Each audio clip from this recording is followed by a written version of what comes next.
Presidente ng Pilipinas na si Bongbong Marcos meron pong isang matindi at mabigat na mensahe sa mga Pilipino at sa China.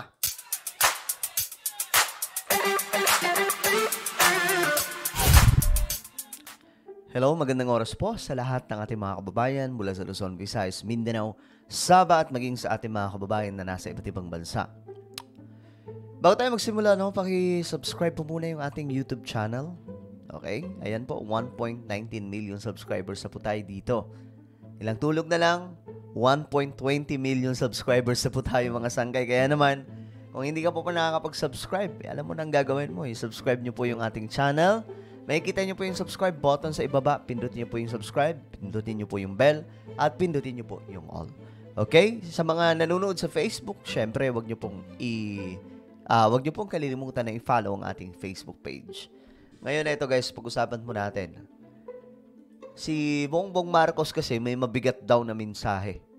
Nitong ginunita o paggunita sa araw ng kagitingan. Ito, panoorin mo natin mga sangkay. Rosalie, ano ang binigyan diin ni PBBM sa pagunita ng Araw ng Kagitingan? Ella, ipinahayag ni Pangulong Bongbong Marcos Jr. na sa kasalukuyan na harap ang Pilipinas sa sari-saring hamon. Kabilang na ang mga banta sa sovereign rights ng bansa. Ginawa nito ang pahayag sa pagunita ng ika-82 araw ng kagitingan sa Mount Samal dito sa Pilar, Bataan. Ginugunita ang araw ng kagitingan sa pag-alaala sa Fall of Bataan noong World War II, kung kailan sumuko ang mga Pilipino at Amerikanong sundalo sa mga Japanese matapos ang ilang araw na paglaban gamit ang limitadong supply ng armas at bala. You see mga sangkay, during that time, sobrang lakas po talaga ng Japan. Kaya nga po napilitan, yun yung time na sumuko po yung mga Pilipino at Amerikanong sundalo. Pero mga sangkay, nakabawi rin naman. Bumalik yung pwersa ng Amerika, mga sangkay, ewan ko ba, bakit dito paborito gawin yung digmaan, no? World War II dito. Tapos ito na naman, kung magkakaroon ng World War III, dito na naman po sa Pilipinas. Ano ba? Akala nila sa Pilipinas, mga sangkay, ano? May ginagawa po kasi talagang battlefield. No, sana pwede naman kung magkakaroon ng digmaan ng China against America, doon. Yung kanila lang mga bansa, China at saka America, doon sila maglusuban, hindi po yung madadamay pa po yung Pilipinas. Well, mga sangkay, hindi po talaga natin maiwasan din kasi isa sa problema natin ay yung West Philippine Sea. Kaya nga, minsan iniisip ko kung ano ang magiging solusyon dito kasi kaya tayo nabibitbit sa issue ng digmaan kahit ang nag-aaway ng matindi ay ang Amerika at China, dahil po may West Philippine Sea. Ito rin namang China, ayaw tumigil po dyan sa ating teritoryo. Napakalapit na po nun sa Pilipinas eh. Lapit na nga po talaga. Kaya nadadamay po talaga tayo sa gulong to. Ayon sa Pangulo, bunsod ng mga hamong ito, may iba sa ating mga kababayan ang nagtabunan ng physical harm. Bagaman hindi tuwirang binanggit ng Pangulo, tila pinatutungkulan nito ang tumitinding agresyon ng China sa pinag-aagawang teritoryo sa West Philippine Sea. Batay pa sa Presidente, hindi ito katanggap-tanggap, hindi rin makatwiran o makatarungan sa panahong ito na pagkakaroon ng mapayapang ugnayan sa pagitan ng mga bansa. Mensahe nito sa mga kababayan kabilang na sa mga kabataan, hindi dapat magpasupil o magpaapi, lalo na sa loob ng sarili nating bakuran. Hindi dapat magpaapi sa loob ng bakuran. Mabigat pong mensahe yan, mga sangkay.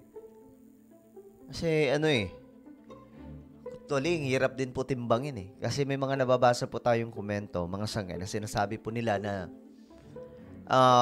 hindi natin kailangan ng digmaan. Kasi kung iisipin po natin kung pagbawi lang po talaga sa teritoryo, alam nyo, mayroon po tayong claim sa Sabah. 'Di ba? At ang Malaysia, yun, katapat po talaga natin yun. Kamatch po natin yun sa digmaan. So bakit hindi po natin bawiin yung lupain natin sa Malaysia na mahabang panahon na po silang nagre-renta? Kasi renter lamang po itong Malaysia sa Pilipinas. Sa mga, ano po tawag doon? Nakalimutan ko yung apelyido, mga sangkay, yung lahi doon sa Mindanao. Next time, pag-usapan po natin yan. So, kumbaga, tinitimbang dito ng mga Pilipino na, kumbaga, hindi natin kailangan ng digmaan. Kaya nga lang, ang hirap po kasi itong China nang-aapi. Diba? Ang hirap pong timbangin Kahit nga ako mga sangkay, iniisip ko rin hindi natin kailangan ng digmaan. Pero iniisip ko naman, paano yung ginagawa ng China?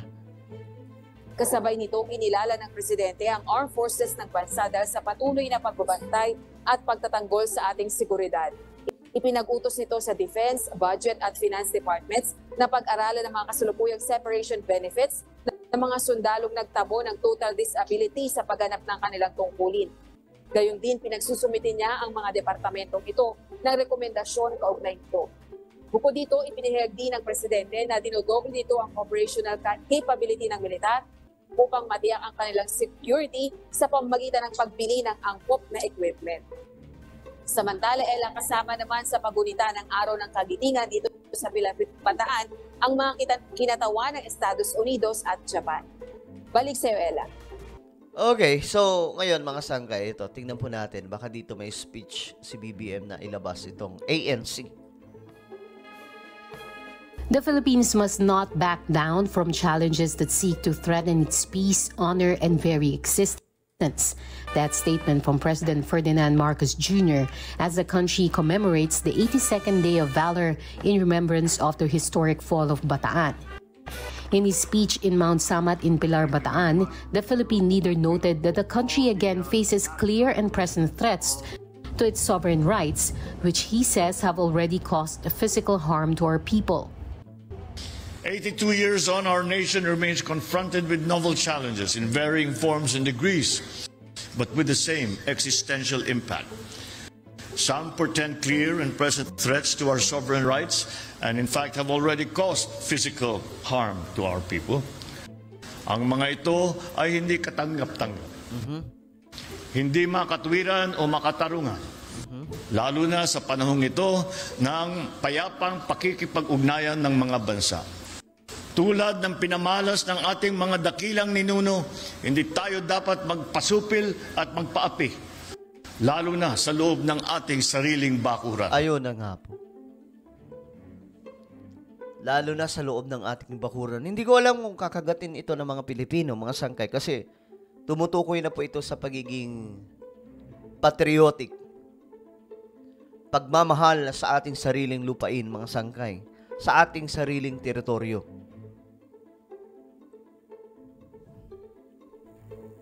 Kayo, mga sangkay, tingin nyo. Kasi ako, ang opinion ko dito, ayaw natin ng gera, ayaw natin ng digmaan. Kasi sino ba may gusto sa digmaan? Diba? Kumbaga, minsan ka naisip po ng iba, ano lang naman yan, dagat lang yan, pamigay na yan. Parang ganun pa yung iniisip ng iba. Pero, yung mga patriotic na tao, hindi po ganyan mag-isip. Sasabihin nila, hindi pwede yan. We have to fight for our country. Ganun po yan, mga sangkay. Pero ang hirap po kasi talaga. Alam nyo kasi, kung magkakaroon ng digmaan ng Pilipinas sa China, America, of course, Japan. Guys, hindi na po ito yung mano-manong digmaan.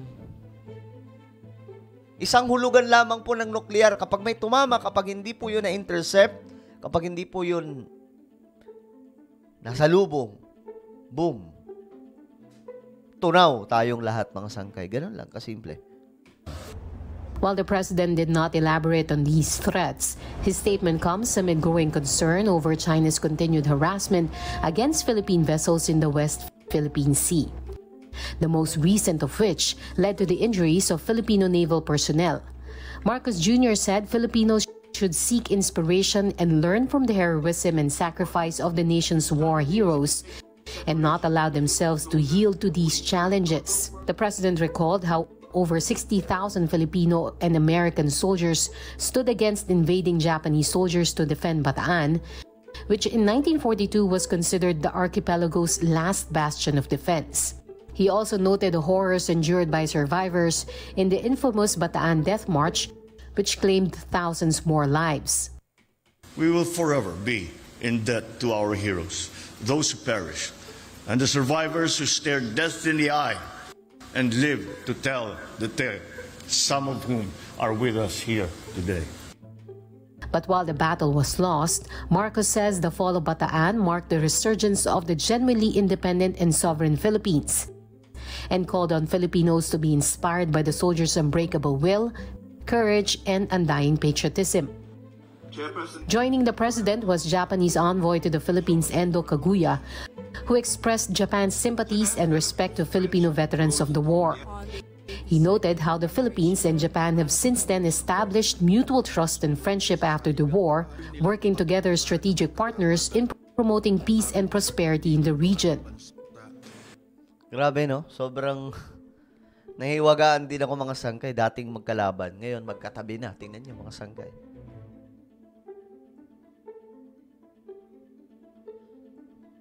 Pero tingin niyo, possible kaya yung war?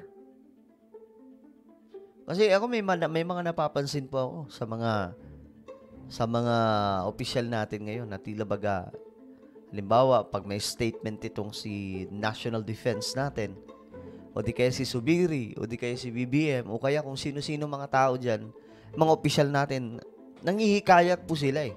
Ito kay BBM, ang patriotism. Ito naman kay Subiri, pumasok na kayo, magano na kayo ng militar, mag-reservist. So, ano sa tingin niyo mga sangkay? Papasok ba talaga tayo sa digmaan? At handa ba talaga tayo? I-comment niyo po sa ibaba ang inyong mga opinion. Meron po ako isang YouTube channel, guys. Ito po. Sana ba yun? Ayan. Hanapin niyo po ito sa YouTube, Sangkay Revelation. Kapag nakita niyo na, click the subscribe, click the bell, and click all. Okay, ako na po ay magpapaalam. Mag-iingat po ang lahat. God bless everyone.